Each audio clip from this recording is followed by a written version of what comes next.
In the early days of World War II, a new American fighter arrived in the skies over Europe. It was big, it was heavy, and to the experienced German pilots of the Luftwaffe, it looked more like a flying bathtub than a deadly weapon. They nicknamed it the Jug, short for Juggernaut, and at first they laughed. But that laughter wouldn't last.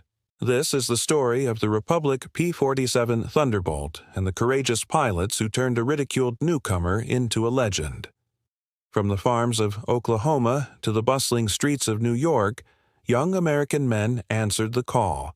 They were trained to fly, but nothing could fully prepare them for the hostile skies over occupied Europe. Their mission: escort the heavy bombers, the B-17s and B-24s, deep into enemy territory, a job that was notoriously dangerous.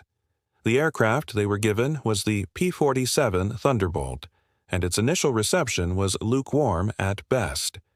It was massive, weighing nearly twice as much as a Spitfire. Pilots accustomed to nimble, agile fighters found it clumsy and slow to climb. German aces, flying their sleek Focke-Wulf 190s and Messerschmitt 109s, were confident they could outmaneuver this American giant with ease. They were wrong. What the German pilots failed to appreciate was the Thunderbolt's hidden genius. Tucked away in its broad wings were 8 50-caliber Browning machine guns. When a Thunderbolt pilot squeezed the trigger, he unleashed a hailstorm of lead, a concentrated burst of firepower that could tear an enemy aircraft apart in seconds. This wasn't a fighter built for elegant dogfights. It was a heavyweight boxer designed to land a knockout punch. American pilots quickly learned that trying to outturn a nimble FW-190 was a losing game. Victory in a Thunderbolt required a different mindset. It was about discipline, energy, and raw power. Squadron leaders like Major Donald Blakesley were instrumental in developing the tactics that would make the P-47 so effective. He drilled his men relentlessly, teaching them to use the Thunderbolt's immense weight to their advantage. The new doctrine was simple: dive and zoom.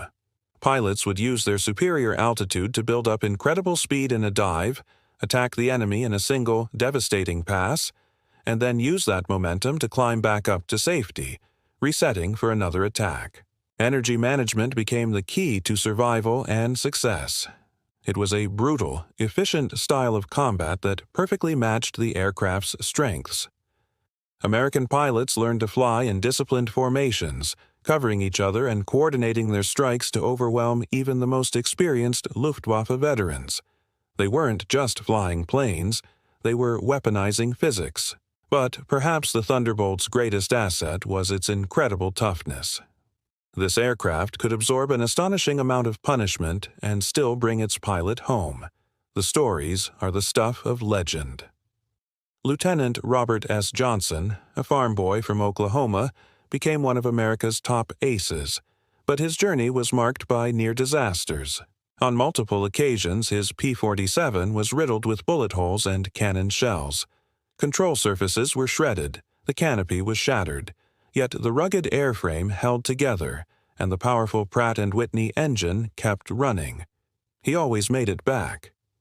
Another pilot, James O'Connor, returned from a mission with his wings and fuselage looking like Swiss cheese, yet the plane remained flyable. This incredible durability gave Thunderbolt pilots a crucial psychological edge. They knew their Jug could take a hit, giving them the confidence to press the attack when others might have broken off.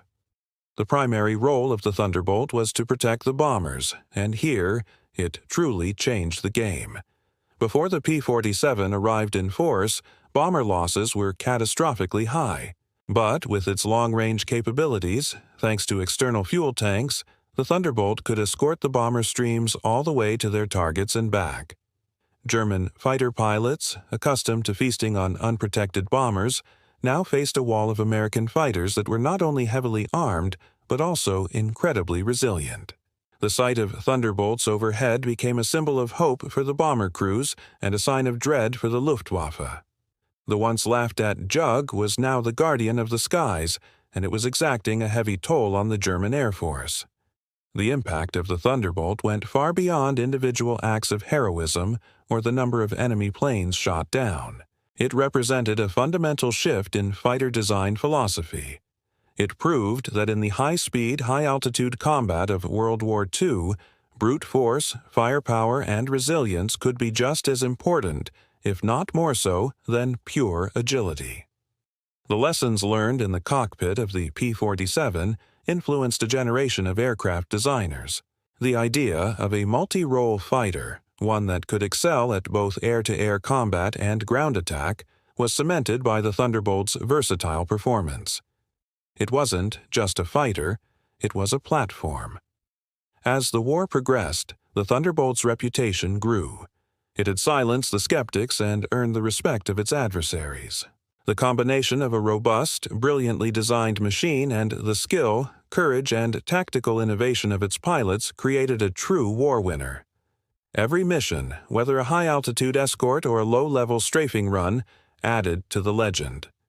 Each pilot who limped home in a battered but still flying aircraft was a testament to its design.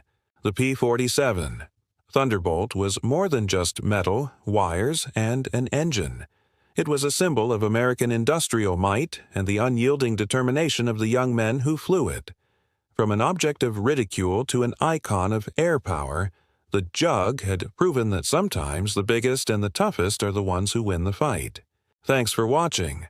If you enjoyed this look into aviation history, be sure to hit that like button and subscribe to the channel for more stories of the machines and the people who changed the world. See you next time.